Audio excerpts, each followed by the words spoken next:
After the great victory on Mount Carmel, Elijah turned to King Ahab and said, "Go up, eat and drink, for I can hear the sound of an abundance of rain." For 3.5 years the land had known only drought, barren fields, cracked earth, and thirsty souls. Yet by faith Elijah declared that rain was on the way. Ahab went up to eat and drink, but Elijah climbed higher. He went to the very top of Mount Carmel. There the prophet bowed low to the ground, his face between his knees, in deep earnest prayer before the Lord. Then he said to his servant, "Go now, look toward the sea." The servant went and came back saying, "There is nothing."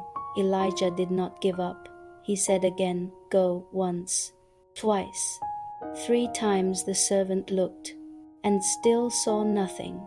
4 times, 5 times, 6 times he returned with the same report, nothing. But Elijah knew God had spoken.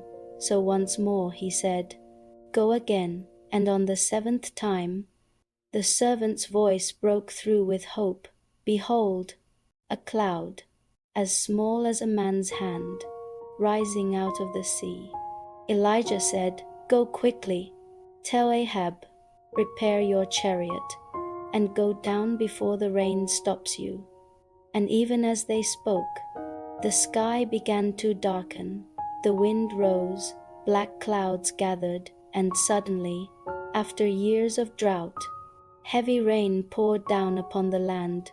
God had answered, and his promise was fulfilled. You can read the story in the book of 1 Kings chapter 18 verse 41 to 45.